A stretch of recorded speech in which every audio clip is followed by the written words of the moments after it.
د شعیب ملک په بل واده او د ثانیه مرزا ته په طلاق ورکولو باندې ثانیه مرزا آخر خپل خوله کولاو کړې ده او مکمل سپینې خبرې یې کړې دي. خو ډېر بعضې خلک د پاکستان داسې دي چې شعیب ملک ته مبارکیانې ورکوي جي چونکې مبارکي نه دي ورکول پکار. اوس په ډېر خلک وایي چې اسلام کې خو څلور ودونه جایز دي. بالکل جي اسلام کې څلور ودونه جایز دي، خو دې کې شعیب ملک زیاتې کړې ده جي. زیاتې ولې ځکه وایم چې اسلام کې خو څلور ودونه اله جایز دي چې ته لومبنۍ ښځې له، دویمې ښځې له، درېیمې ښځې له ایکول رایټس ورکوې، هغوی له خپل حقوق ورکوې، نو بیا ته کوه څلورم کولی شي. خو چې ته د ښځې لومبنی حق نشي پوره کولی، د دویم نشي پوره کولی، د درېیم نشي پوره کولی او ته څلور ودونه کوې، نو دا بیا هم ناجایزه ده جي. ثانیه مرزا چې کله شعیب ملک سره واده وکړو جي، نو ثانیه مرزا په انډیا کې ډېره غټه د تنقید ښکار جوړه شوې وه. دا یو ډېره غټه سټار ده، ولې دا شعیب ملک نه غټه سټار ده. ثانیه مرزا ټینس سټار ده جي. خو شعیب ملک هم څه وړوکی سټار نه ده. په شعیب ملک زه خبره نه کوم، زه ثانیه مرزا خبره کوم. دا ډېره مالداره جنۍ ده او ډېره غټه د انډیا سټار ده. د دې ډېر زیات ریسپیکټ و جي په انډیا کې د دې یو نوم و. او چې کله دې شعیب ملک سره واده وکړو نو ډېر داسې انډین و، تاسو له معلومه ده د پاکستان سره نه لګي، نو دا ډېره د تنقید ښکار جوړه شوه. هلته به له انډین وویل چې یو خر سره به دې واده کړی، خو یو پاکستاني سره به دې واده نه کولو جي. اوس هماغه انډین چې کوم دی ای راپاڅېدلي او په ثانیه مرزا هماغه تنقیدونه شروع دي چې ډېره ښه یې وکړه چې طلاق یې درکړو. اوس بیا یو ځل یو بل پاکستاني سره واده وکړه جي. پاکستانیان تاسو له معلومه ده د هغوی هسې د انډیا او پاکستان د عوامو خپلو کې نه لګي جي.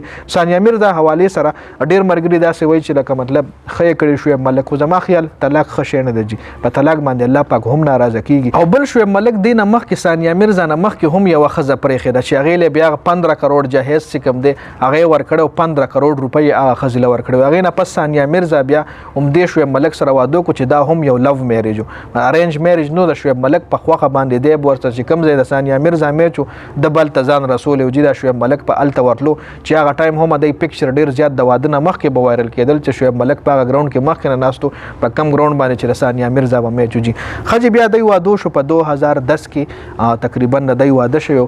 د یو زوی هم دی، د هغه حوالې سره به هم مخکې اپډیټ راځي. د هغه اذهان نوم دی، د هغه حوالې سره به هم اپډیټس راځي چې اذهان چا سره به پلار سره به که مور سره به جي. خو ثانیه مرزا ډېره غټه سټار ده، مطلب هغه هم انډر اسټیمیټ کول پکار نه دي. بل شعیب ملک دویم واده نه پس او د ثانیه مرزا طلاق نه پس ثانیه مرزا ویلي چې موټاپا منیج کرنا بہت مشکل کام ہے. نو ډېر خلک په دې هم تبصره کوي چې کېدای شي د ثانیه مرزا او د شعیب ملک چې کوم طلاق شوی دی د دې وجه موټاپا وي جي. خو دې وجه چې کوم د ثانیه مرزا مخکې هم بیان کړی، د ثانیه مرزا پلار هم د دې واده نه پس بیان کړی، د هغې هم یو سټیټمنټ راغلی چې د شعیب ملک نورو جنکو سره افیرز، نورو جنکو سره تعلقات، نو په دې وجه ثانیه مرزا نور نه غواړي چې شعیب ملک سره ټایم تیر کړي جي. نو بیا ثانیه مرزا دا هم ویلی جی چې مشکل فیصله ہے شادی کرنا اور طلاق بھی بہت مشکل فیصله ہے.